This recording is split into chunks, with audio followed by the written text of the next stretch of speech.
धन्यवाद देती हूँ और एक बार मौका उसने फिर से दिया इस महीना में, नया साल में। ये हमारा दूसरा मीटिंग है, लीडर मीटिंग या दूसरा दिसंबर में नहीं बैठे थे। तो मैं परमेश्वर का धन्यवाद देती हूँ मेरे प्रियो, एक मौका उसने फिर दिया और हम सब मिलकर एक छवि जो हम लोग लेकर चलते हैं, जो मसीह मंथन बैठक का शिक्षित होना और शिक्षित करना और खर्च होना है ना।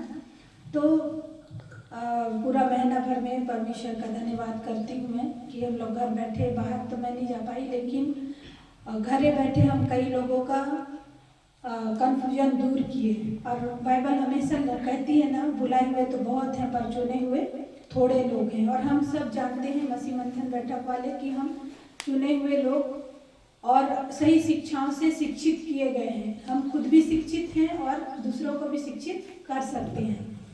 तो परमेश्वर पिता का मैं धन्यवाद देती हूँ कि फ़ोन में कई बातों को लेकर लोग फ़ोन करते हैं और बोलते हैं कि आप लोग मसीह में हैं, और जब हम मसीह में हैं तो मसीह के राज्य के लिए पौलुस कहता है कि जो भी लोग जैसे भी करता है वो सब प्रभु के लिए करता है। लेकिन ऐसा नहीं है कि हम प्रभु के नाम से कर रहे हैं जो और हम उसको अलग करें।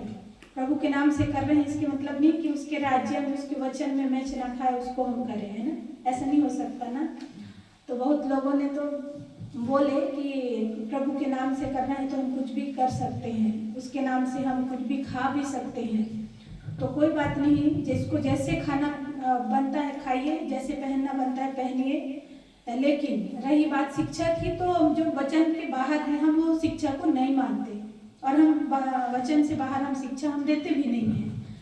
तो इस बात में हमारा बीच में खूब बाताबाती हुआ, लेकिन मैं प्रभु का धन्यवाद देती हूँ कि हम लोग सही शिक्षा को हम जान चुके हैं मसीह मंथन के थ्रू। तो हम कभी भी घबराते नहीं हैं और भले अगला इंसान माने ना माने, लेकिन हम हमारा शिक्षा हम सही रखते हैं। तो इस तरह परमेश्वर ने एक बार फिर से लोगों का कन्फ्यूजन दूर करने में इस्तेमाल किया, इसके लिए मैं प्रभु का धन्यवाद देती हूँ। और जब आज का लीडर मीटिंग है मेरे प्रियो, हम उन बातों को करने के लिए इकट्ठा होते हैं कि परमेश्वर के राज्य की बढ़ोतरी के लिए हम कैसे काम आए और लोगों को कैसे हम आगे सेवा दे सकें। 2-3 चीज़ों में बात होती है और एक समय और भी परमेश्वर ने दिया, इसके लिए मैं प्रभु का धन्यवाद देती हूँ। पिछले सप्ताह मेरा सेहत भी बहुत खराब था और शरीर से कमज़ोर थी, पर वचन से, विश्वास से नहीं, क्योंकि हमेशा हमारा शारीरिक दुर्बलता आते रहेंगे, लेकिन वचन में हमें कभी भी कन्फ्यूज़न नहीं होना है। तो मैं परमेश्वर पिता का मैं धन्यवाद देती हूँ। अभी तो मैं स्वस्थ हूँ और अच्छी हूँ।